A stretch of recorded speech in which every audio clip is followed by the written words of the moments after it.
Hello. This video is on how to make a confidence interval for a proportion, which is formally called a z-interval for the population proportion. So here's the example. In a study, 1,007 adult men were asked, if you feel pain for at least 3 days somewhere in your body and you don't know why, do you see a doctor within a week? Of the 1,007 adult men, 181 said they would see a doctor within a week. So these are the questions we're going to go over, and I just want to note here, we'll come back to this, that the general structure of a confidence interval is to start with a sample and then add or subtract a margin of error, which is a certain number, which is what the z multiplier gives me, a certain number of standard errors, okay? And you're given these confidence level z multipliers. All right, so let's start with part A. Actually, let's go ahead and label. So what's the trait? Essentially is whether a male would see a doctor or not, right? So that's the trait. And it's a yes/no trait. They either would or would not see a doctor. Population would be adult men. 1,007 is the sample size. And then 181 out of the 1,007, that would be p hat. 181 out of the 1,007 would be p hat. All right, so let's go ahead and define these terms. Now this is kind of a long one, so P is the proportion, or you could say percent, of all adult men who would see a doctor within a week if they felt an unexplainable body pain for at least 3 days. Yeah, that's a long one. All right. And then what is p hat? P hat is the proportion or percent of adult men. And here's where the big change is in a sample. Right? In a sample. And then the rest is the same. Who would see a doctor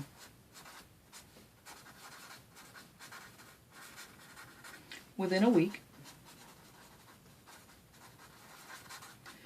if they felt an unexplainable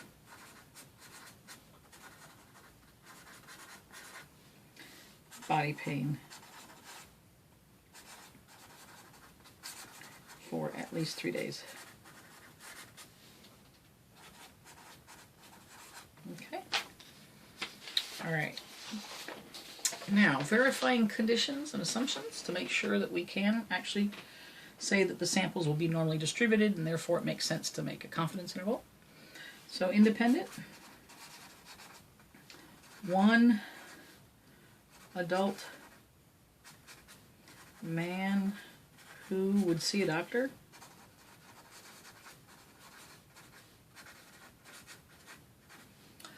isn't going to affect whether another one will or won't affect whether another man will.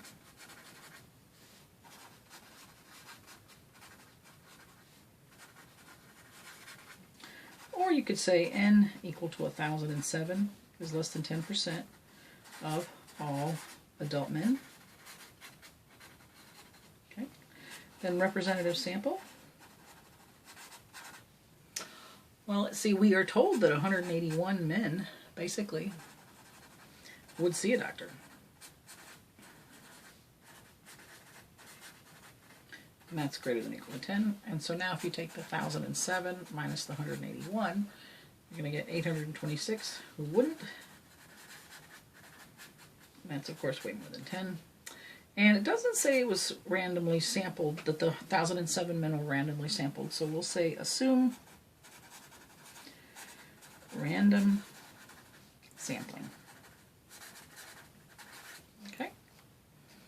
All right.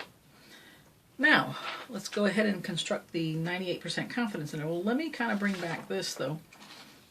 Remember, what we're going to do is, ultimately, we want to have p hat, which is our sample proportion, and then add or subtract a little bit of leeway, the margin of error, which is z times the standard error. So let me kind of create an info box first where I get these pieces organized together. Right? So my info box would be, first, p hat is 181 out of 1,007, which is, let's see here, about 18%. It's actually, let's see here, well, let's just say about 18% if we round it up. And then n is 1,007. Let's see, standard error of p hat is square root of p hat, 1 minus p hat over n, so that's going to be square root of 0.18, 1 minus 0.18, all over 1,007, which will give you about 0.012, okay? And then if you look up your z multiplier, they're looking for a 98% confidence interval. So for the confidence level, then here we scan across and we hit 98, so this is the multiplier, 2.326 right here. Okay, so we're going to use 2.326. Z equals 2.326, so 98%. That's the idea here. Okay, and I think that'll cover it. So that's our info box, right? And now remember, the general structure for the confidence interval is to start with a sample proportion and add or subtract margin of error, which is z times the standard error. Okay, so here we're going to have 0.18. Right? And then plus or minus, the z is 2.326, right? And the standard error here is 0.012. Okay, and then you just need to do 0.18 minus 2.326. So if you do 0.18 minus 2.326 times 0.012, you're going to get about 0.152. And if you do 0.18 plus 2.326 times 0.012, you're going to get about 0.208, which we're going to say about 15% here, and we're going to say about 21% there. So our confidence interval is from about 15% to 21%. Okay. Now in E, we're going to write a sentence. So we'll say, with a 98% confidence. You always have to tell somebody what confidence level you used. Between 15% and 21% of the population, in this case of understood all adult men who have the trait, who feel an unexplainable body pain for at least 3 days.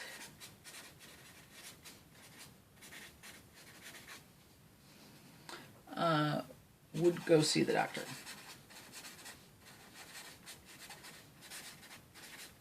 Okay, so the 98% confidence between 15 and 21% of all adult men who feel an unexplainable body pain for at least 3 days would go see the doctor. Now remember, this is a confidence interval for the population. That means we believe we have caught the truth, which is the percent of all men who would go see a doctor is somewhere in here between 15 and 21%. Okay. Now, when someone claims, and this is just anybody, that 23% of adult men who would see a doctor within a week, that's the truth. Well, we found a 98% confidence interval to be from 15% to 21%. So if you look on a number line, here's 15%, Here's 21%. And we're saying P is somewhere in here, right? And yet someone is claiming that it's somewhere, that it's over here, 23%. So we can say this is a false claim. 23% is a false claim with a 98% confidence. Why? Because 23% is not captured in our interval. That's our confidence interval. And now this claim is, the claim is that P, not P hat, is 23%. That's when somebody's claiming that the percent of all men who would go see a doctor within a week is 23%. Okay? Now what if instead somebody claimed that 16% was the truth? Well, again, we found for our a 98% confidence interval to be, remember in here, 15% to 21%, and we said it's anywhere in here. P is the truth somewhere in here. And 16% is in our interval. It's somewhere in here. Now, what that means is that 16% is possible. So you'd say 16% claim is possible. Why? Because it is in our confidence interval, right?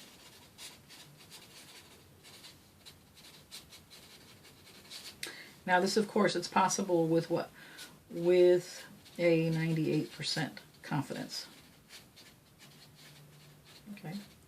What you definitely do not want to say is do not write or say 16% is true. Because that's not true. Because any of these values, 15.5, 19, 20, 18, any of those could be true. We don't know which is true. So you can't say specifically 16 is true.